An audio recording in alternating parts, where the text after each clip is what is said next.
It's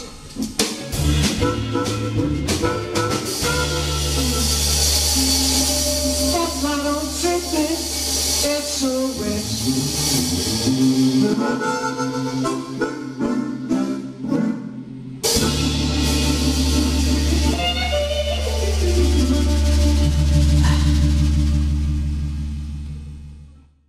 Spotlight on Sydney welcomes Continental Rob Susz. Hi Liza. Hello Rob, how are you? I'm fine, thanks for having me here. Oh, thanks for coming. Continental, where did it come from?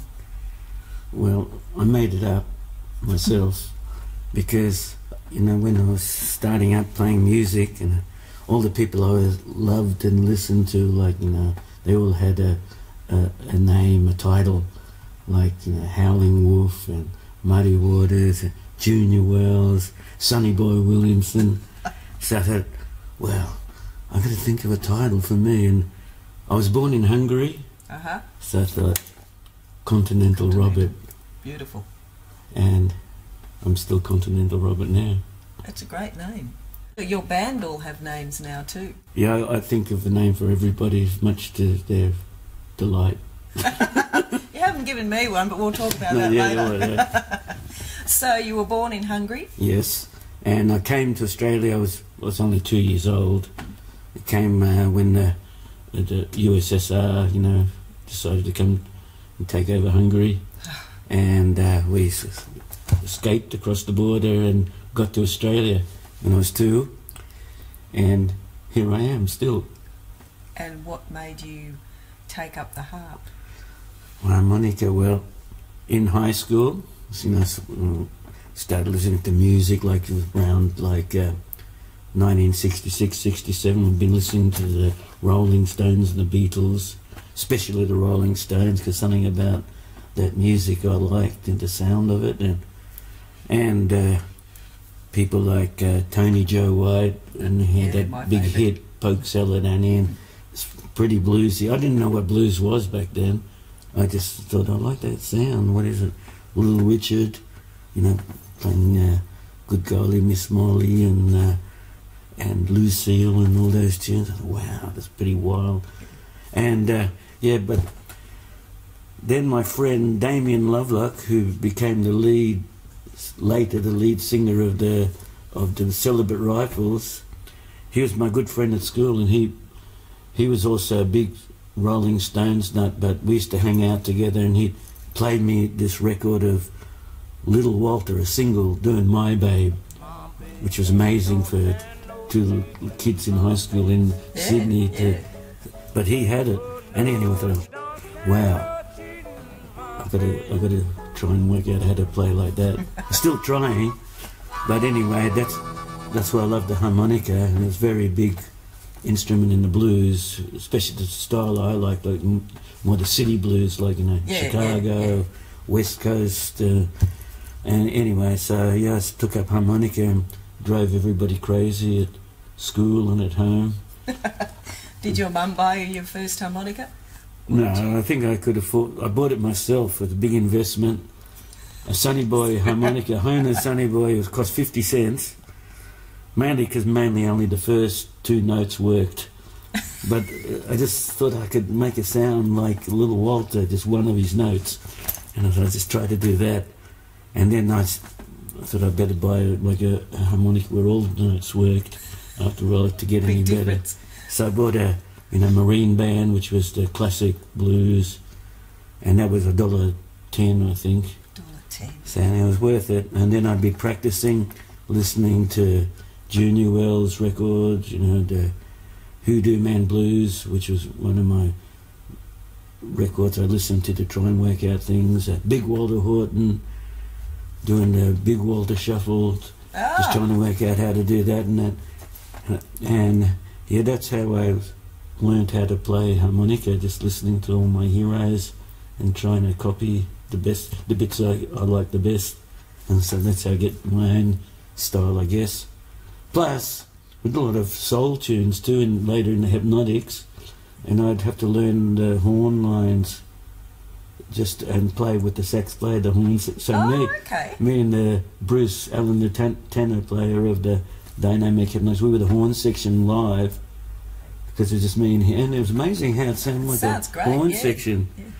Anyway, so that affected me a bit, playing that kind of stuff, because I used a lot of those lines as just playing solos, and they sounded so good. Oh, there's like, you know, stacks, you know, tunes, horn lines. So anyway, yeah, that's all a mixture of how I started, you know, playing harmonica and how it ended up. So tell us some dynamic hypnotic stories. Dynamic hypnotic stories. For a crazy gig, we had this residency at this little pub in Leichhardt every Sunday afternoon playing, and at the end of one gig this woman says, would you do like a 21st birthday party in the Central Coast? Yeah, maybe. Anyway, because they're beautiful people, you'll love it, they'll treat you so well. I'm like, oh, okay. Anyway, it all worked out because we ended up going to play up in Newcastle for some gig, and the next day on the way back we could just stop off and do this gig at the Central Coast. Anyway, we were playing away, and one guy from the crowd at the party, I think it was the uncle, thought we were too loud and got up and went into the kitchen behind where the band was playing, where everything was plugged in, and just pulled the plug out for the whole PA, and it was just the drums going, and then the guitarist went back and plugged everything back in, and then we started playing, and then the uncle comes back and starts talking to the guitarist. I'm singing next to him, watching him, and he's like going, you know, can't hear a word he's saying anyway. And next thing I know, this guy's strangling the guitarist, and he's still playing. Andrew Silver, much to his credit, never stopped playing. He's being strangled, and his tongue started coming out like in a cartoon, coming out of his mouth, and I said, I better do something. And then I just started trying to pry the guy away from Andrew, and then some other guy came up and bashed me on the back of the head, and then next thing you know, it's an all-in brawl between the band and the sound. We just hired this PA so from some company, and the sound guy was there.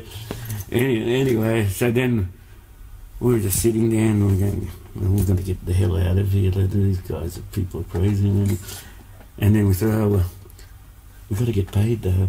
Oh, no. So anyway, we managed to get the uncle kicked out of the party, saying like, oh, we'll keep playing, but this guy's got to go. The guy's strangling the... Anyway, so we ended up after all that just playing another set like as if nothing's happened. And we got the money and just left. So that was one memorable moment of the dynamic Hepnotics. And what about TV shows like Countdown? Later on we joined... I joined the agency and sent us on the rock circuit, and we ended up, you know, doing those TV shows to help promote things, maybe some early records we had. But yeah, so we mainly just played all around Sydney, every suburb, and then go to Melbourne, Adelaide, Brisbane, Gold Coast, all that, mainly up and down the East Coast. And once we went, and that's it. Except we went to, once we had a hit record with Soul Kind of Feeling, went to New Zealand. Wow. And that was a disaster. Oh, why? Because it was a big hit in New Zealand too, like as well as Australia. But I had to go a week early by myself, just to do all these promo type appearances on New Zealand radio and TV. So I was there for a week. It was sort of good fun. Hanging around, just doing nothing and going on. And this woman from Mushroom was taking me everywhere to all the things, so I felt good in my own room. And then the rest of the band showed up after a week and started doing the gigs. And then after by the second year, I started getting a funny throat, like I didn't have anything wrong with me, but I was getting hoarse. So it's nothing, Then it got worse the next, and then I could hardly even speak. And then I said to the tour manager, listen, just before I don't think I can sing. And he goes, you'll be right, yeah. Okay. went out, nothing, and it was really embarrassing. So we ended up having to get the support band to get up and have a jam with us, and all that, and I was just playing harmonica, and that was it. Then I had to go to the doctor, thinking that's the end of my career after my voice is finished. Because I didn't even have it, I wasn't sick or anything. No. But laryngitis. The guy said you got laryngitis, blah blah. But still thought, well, why have I got laryngitis? But then later on, I started getting the other symptoms of the flu. So that was the first one, was just that my voice went.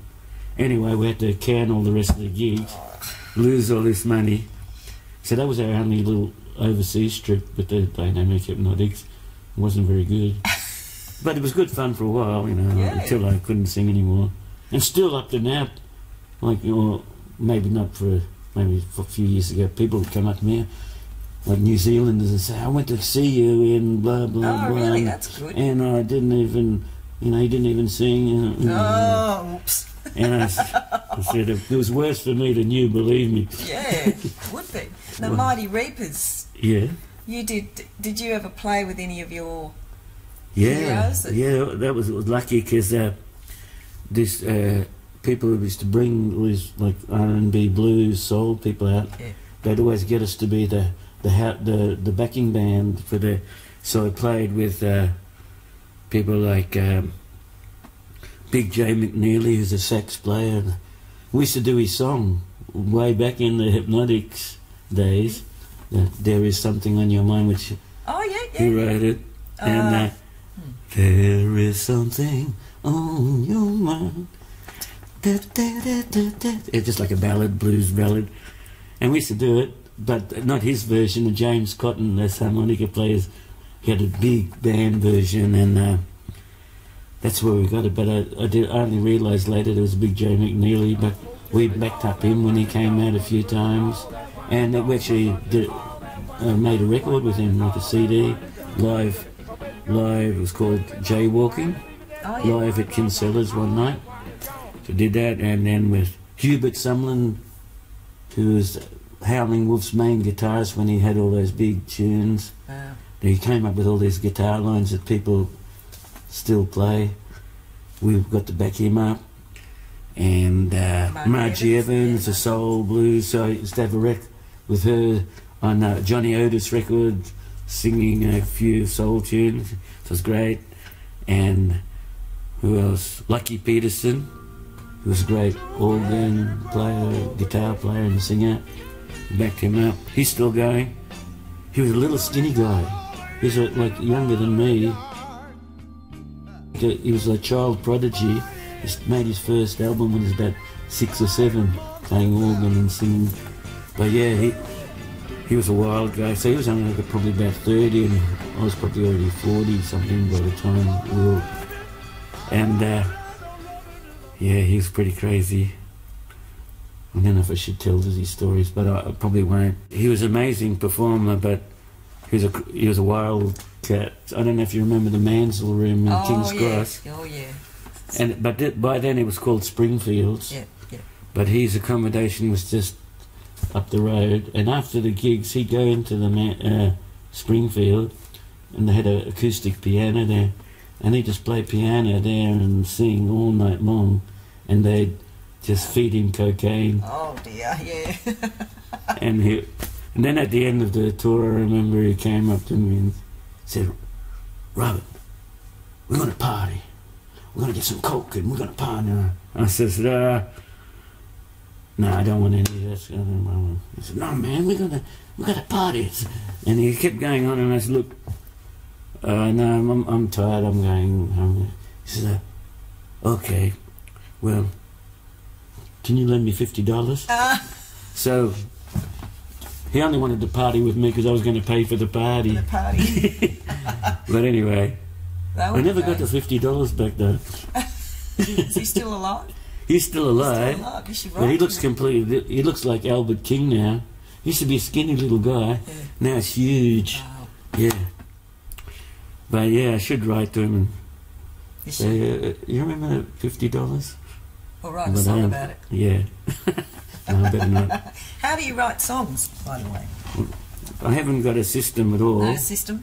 If I sort of, you know, sometimes I think I want to sit down and think of a song, which is always a disaster. Like, I bash away on the piano and come up with something, and I say, oh, that'll do, and then go to sleep. The next day, listen to wipe. And it's boring. But if the best way for me is if I just happen to, out of the blue, just come up with some kind of idea in my head, like I hear a riff or something, or a little melody, or something like that.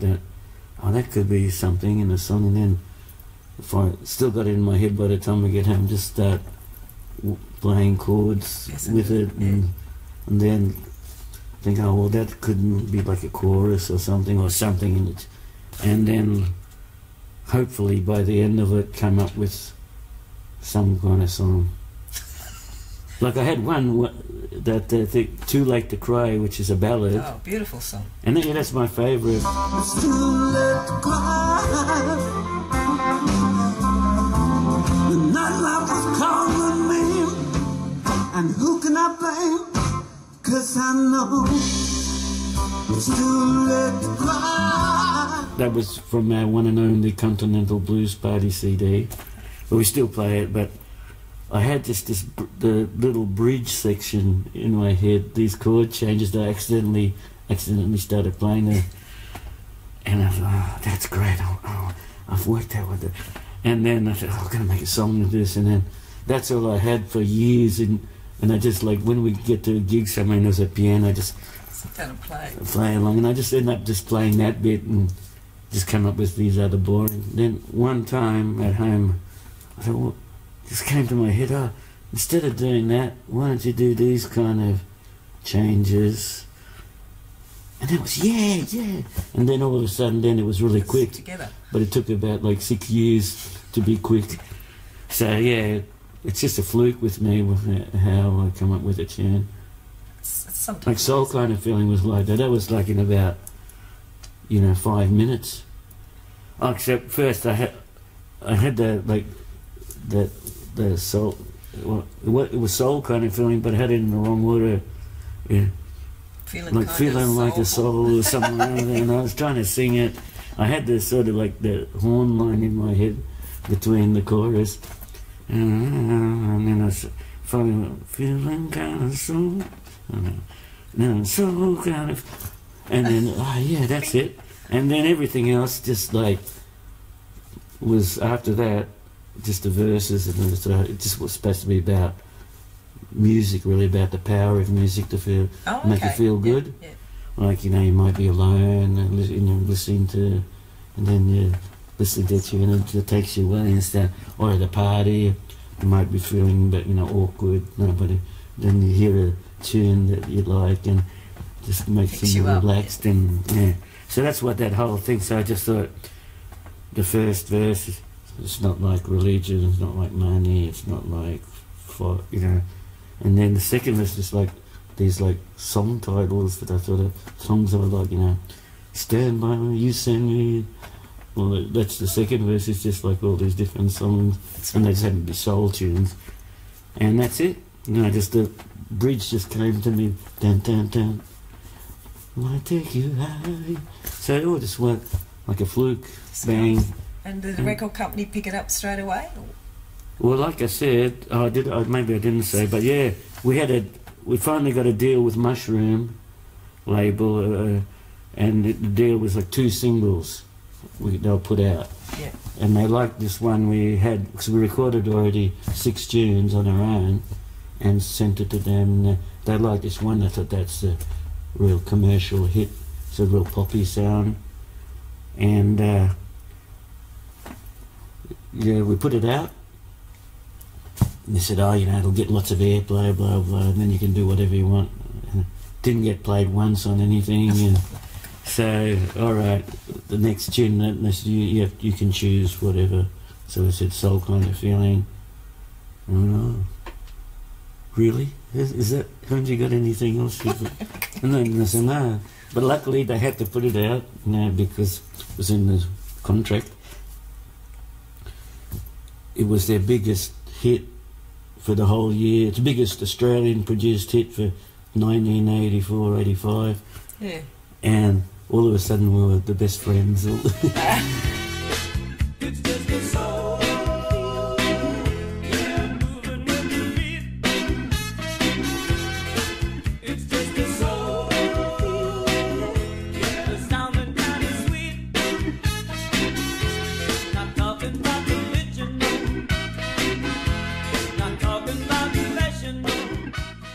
Yeah, it was just all a fluke, really, and just got picked up by Triple M, which was the biggest station in Sydney, the radio station, and they started playing it on regularly and put it on their playlist, and then became a hit. You're huge. Wow! So that was amazing. Can we get you to play a little bit of harp for us and just talk about it? Yeah.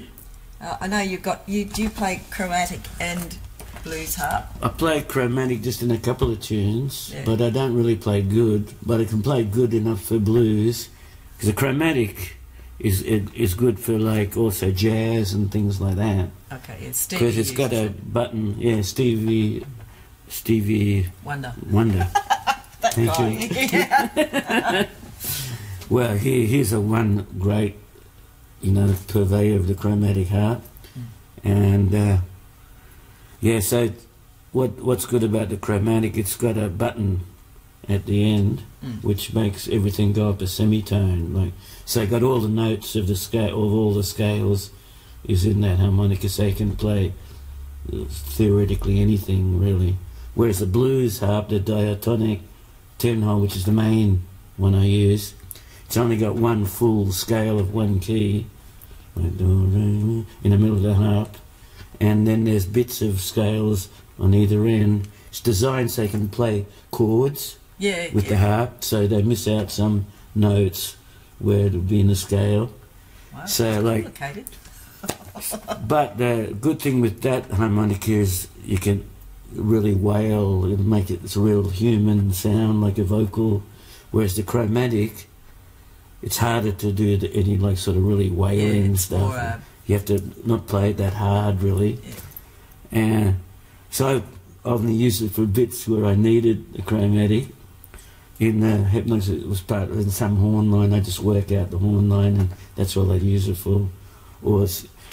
But in lately, it's used a bit in blues tunes, but it's usually always in D minor, because they're usually in C, and it's easy to play D minor with that C. It's hard to explain, but when you draw, the sucking notes, you can get the full D minor fat chord, and so it's good to play, and you can do all the blues changes and use all the good chords, and it's all sounds nice and fat. So that's what I use it for for a couple of tunes in the Mighty Reapers and Now. Today still. So that's about it, but you can do more wailing on the little harmonica because you can play it sort of a bit harder and bend the notes easier, where it's sort of really hard to bend the notes on the chromatic. I find the whole it's hard to explain. It's a hard instrument. Would you mind showing us a little bit? I've got to get my thing. Yeah, that's all right. So Rob going to play a little harp for us. Yes, I'm going to try. This is your baby. Has she got a name? No, Special 20. Special 20. Or I'll try and play a big Walter Horton tune. That was one of my study lessons for me to listen to the record and try and get some of it right. Wow. So that was one of the things to learn how to play the blues. From Big Walter Horton, Walter Shuffle.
the last chord. I just got clogged up.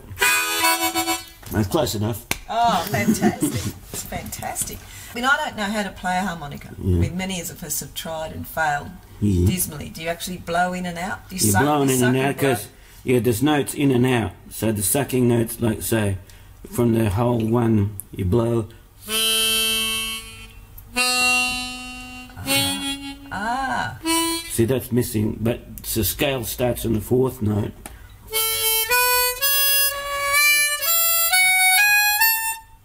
And that was a bit clogged up, the one, but yeah, so that's, and you can play in the same key as the harmonica to do those, like, sort of little tunes.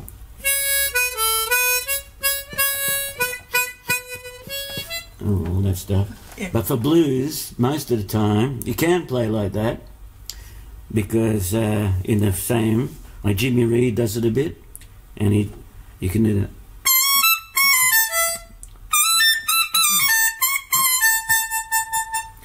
Which is, it's good for the high register. But for blues, usually you play, say this harmonica's in A, so you're going to play an E. Oh, okay.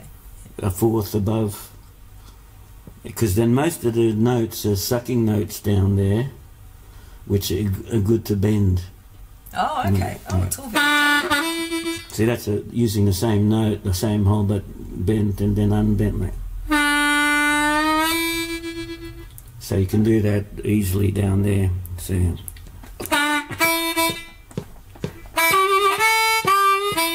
So you have to blend a couple of notes. So you can do that good, and that's why it's good using these little blues, because even though they're missing, you can make those notes in there by bending them. And it's got such a big sound for such a tiny little yeah. instrument, hasn't it? It's awesome. And I'm not used to just playing acoustically either. My sound is I play through an amplifier. Yeah, It yeah. just gets a nice, warm, like mellow, fat sound that so that's all the stuff I used to listen to. But there is some acoustic stuff I love too, like Sonny Boy. Sonny Boy Williamson was one of the heroes. But yeah, mainly through the amp I play when I play live. Nice big sound. Because you're playing with a band, everything's loud. You could play through the PA, but I find it can't get the good tone I like. No, I guess with what you do, and you got your little bag that you carry around. Yeah, I've got my little amp, and trolley it's awesome. bag, and I get on the bus and I'm there. Thanks so much for that. Pleasure. You've got your chromatic harp there. Yes. Do tell. I'm going to play it in the blues style, like I said, in the key of D minor issue. And I think I've tried to play a bit of I'm Ready in the Great Muddy Waters. And I think he had Little Walter on there. But anyway.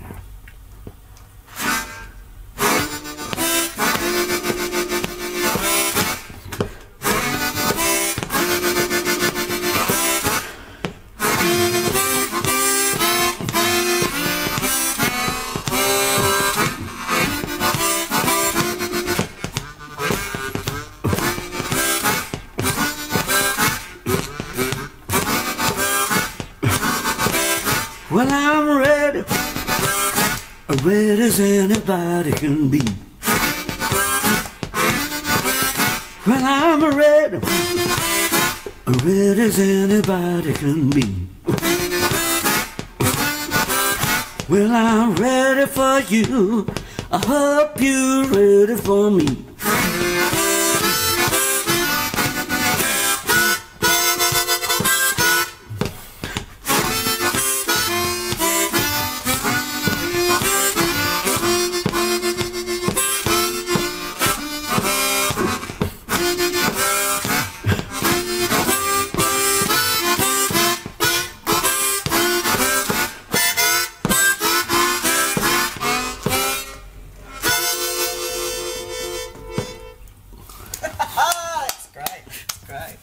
I love it. Did you ever play just on your own, like you are now? Did you ever do anything like that? Not really. Never. No, always with a band. It was band. I like to have drums to keep me in the on the right path, and Yeah. You had your trio though, didn't you? With the trio. Clayton, Dolly. Yeah, and we have that and with drums and Clayton. And Clayton, you know, as you know, is a fantastic bass player too. So it's like he's a one-man orchestra. So One-man band, yeah. All you need is the drums and me on either end.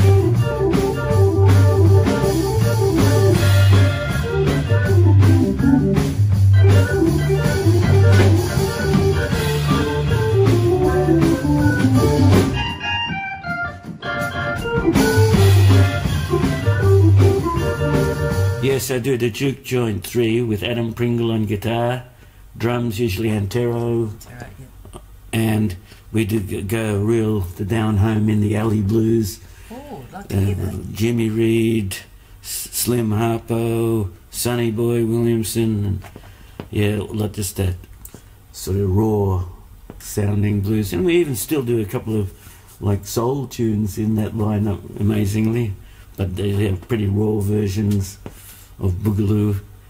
So yeah, that's what I've been doing. That and the bigger band, the Continental Blues Party, with usually that varies too from 4-piece, bass, drums, guitar, and me, or 5-piece, add the organ, or sometimes 4-piece with the organ, and sometimes bigger lineups with the hands. But I haven't done that for a long time. But you're doing the Trouble People now. The Trouble People, yeah, that's the other band. That's the carry over from the Mighty Reapers without Vito. Yeah. Since Vito passed away, we've been using Jonathan Swartz on double bass. Beautiful. And he's great. So, and that's always a 5-piece with Clayton, Dave Brewer on guitar, Antero on drums, me, and Jonathan. Yeah. And sounds amazing. We played maybe once or twice in a year with that band because Dave Brewer lives in Perth. That's where he's from originally. And then he came over with the Elks back in the 70s. I remember the Elks. Yeah, I played with the Elks for 1 week. That's where we Why went to, only a week? They sacked me. Why? What did you do? Too many moves. I'm not sure, but I think it wasn't. I'm hoping it wasn't really because of me, but because they were a Perth band and they came over first time to the East Coast.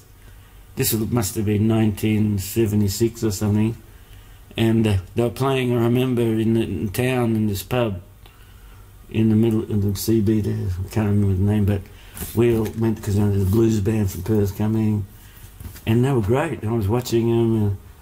The Civic Hotel it was, by the way, in town. And I ended up getting up and having a jam with them. I don't know, because I got introduced or something to go and play something. So I played a couple of tunes. And then, at the end, they finished. The harmonica player they had, this guy called Ivan Zar, who's still in Perth, said, how would you feel about joining this band to go to Melbourne for okay. And because he quit the band, so they went, okay. So I went to Melbourne with them. And I knew that was the scariest car trip I've ever had in my life. Why was that?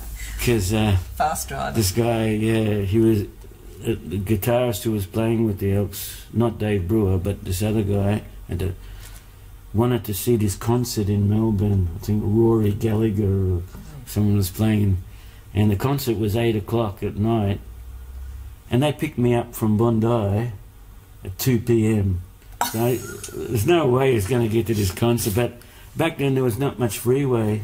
No, it would have been longer. And he was overtaking cars around bends, the wrong side of the road, and I'm in the back seat thinking, this is 50-50 that I'm going to be alive. And they kept telling him to slow down and, don't be crazy, you're not going to make that concert. And he wouldn't. In the end, they just sacked him from driving and dragged him off, and the bass player, Howie, he took over driving. I don't think he had driven for a long time. He was half blind, he had this thick, and he was driving. It was even just a scary. He was driving really slow but erratically, and ended up we made it in the end. So that was a relief. But they were supposed to come back to Sydney after the Melbourne, and we'd go back home. But at the end of the thing, it was a week's worth of gigs. Yeah.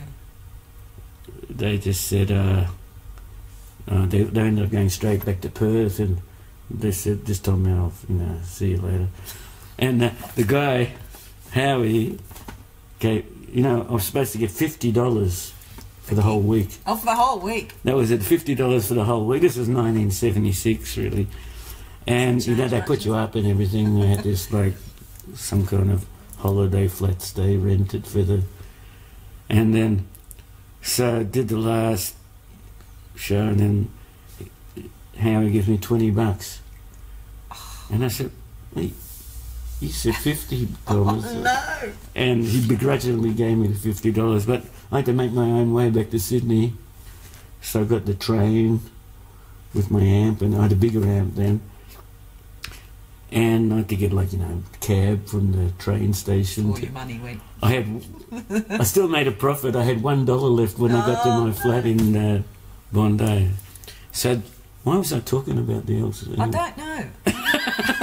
Because I played with them for a week. That's how I met Dave Brewer, and we started the Mighty Reapers after that. Actually, yeah. Oh, okay. With him, and is that when you met Vito, or did you know? No, Vito wasn't really into dynamic Hepnotics. He was in the Mighty Reapers, and he might have played a couple of gigs with the dynamic Hepnotics. But the Mighty Reapers was actually going at the same time as the dynamic Hepnotics for a while. Oh, okay. Because what happened, Elks eventually moved to Sydney, and we did a lot of gigs together, the dynamic Hepnotics and the Elks, and we used their truck and roadies, because they were like set up for rock gigs. Yeah. So we did like we were their support band, basically, the dynamic Hepnotics and the Elks, and then we did this thing together, like at the end, where double harmonica, they had a good harmonica player, and we did it. Anyway, so that's how we, and when either the Hepnotics and Elks weren't playing, we'd just do this, like, muck around gigs. It's a dynamic the Mighty Reapers, and that's how the Mighty Reapers started, just like a fun thing. And then when the Hepnotics finished, and actually Dave Brewer joined the Hepnotics, and we had quite a different lineup with a couple of horn players, and we decided to forget it. I got sick of the dynamic Hepnotics after a year or so. Oh, it's only a year. Oh, well, that was for the last little lineup, big lineup, because that was an 8-piece band now, and it used to be a 5. Started as a 4-piece and a 5. We supported you. Yeah. And then there was all these mouths to fill. We didn't have a record deal, so I said, let's go back to just the guitar, bass, drums, and organ, and just do the... We were actually the Mighty Reapers of Vengeance back then. Oh, were you? I said, let's cut out of Vengeance and just call it the Mighty Reapers, because it sounds too, like, violent, I think. Anyway, so that's how the Mighty Reapers started.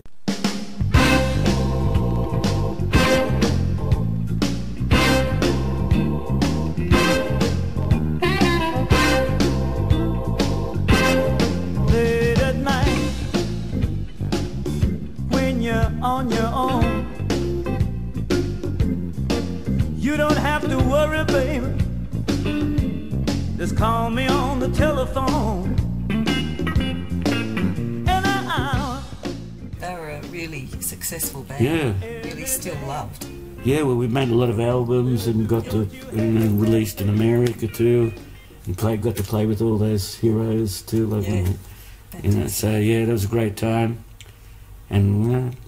We won some prizes for the records. Trouble People's the best album of the Blues Society, or awards in Lithgow and at Byron Bay. I don't know. We won a few of those. Best blues tune. What song was it? Well, Trouble People was the best album. Maybe single. Was it Argo? We didn't have any singles. We never had any singles. Just had albums. Just that album, yeah. And so Trouble People, and maybe. Find out later on, it was like a blues ballad I wrote back then, and we still play it every now and then. That won the best song, I think, and best, So we won a few things back then, but I still got it somewhere in my cupboards, a couple of awards. Well, anyway, so we did that, and in US, because we released all the albums there through this little company, Terra Nova Records. It's just little independent label. But he got on Album of the Month. Dan Aykroyd, you know, who's one of the Blues Brothers. He had his own radio show. I don't know if he still has, but it was the House of the Blues radio show. So we could have gone over to the US, but we never made it. No. Anyway. Too busy. One of these days I'll go. I've never been to the US. Oh, me neither. Yeah. Oh, and now I'm just, can't afford not to try and do gigs, otherwise you should release another album. Yeah. I've been psyching myself up to try and do that. Yeah, well, we'd love to hear it, I'm sure. Okay. So, thank you. We've got you doing 2 songs now. We're doing Trouble People to Tune. It's the Continental Blues and BoOGaloO Party. Here's my usual lineup. And it'll be Antero Skinny Junior Cheskin on the drums. Of course. But that was he made that name himself. Oh, did he? Yes, because his dad was skinny. They were both skinny, but because of the name Cheskin, so at his workplace, his fathers, they cut out the chair bit and just called him Skinny. Skinny. So Antero wanted to be Skinny Junior, so that's what he is. Antero's. And then there's on bass, Alex, Baby Huey, Hewitson. I made that up and I couldn't. That's good, it works. And guitar is hit single Adam Pringle. Now, where did that come from? Oh, just because it rhymes with Pringle. Oh, that's good enough. That's great. So and then me. So that's that's a lot. The lineup at a lot of the gigs. At the moment, just a 4-piece. Sometimes we have Clayton as well. So that's who's playing the Trouble People, which was the title tune from one of the Mighty Reapers albums, and a song I wrote, and basically just about, like occasionally coming out of the Mansell room like at 4 a.m. just before sunrise, you'd come up with some sort of unsavoury, or not even, maybe just nutcase people on the street. Which one time it happened to me. I came out of there and it was in the winter, so it was pretty deserted. It was probably 4:30 a.m, dark, and I came out and it's just my footsteps, or nobody. And then this one guy appeared out of the shadows, walking across the street. And I remember he had this denim suit on, like jeans and some denim. Yeah. And he was carrying a broomstick, but it wasn't a broom at the end of the broomstick. He had this beaten stick, big knife tied to the end of the, like a bread knife or something. It was like a spear, basically, like a prehistoric. And he looked like he was stalking, looking for some prey. So I backed up into the shop front and watched him walk by, and saying, "Please don't see me, please don't see." And he just kept going, so that was all right.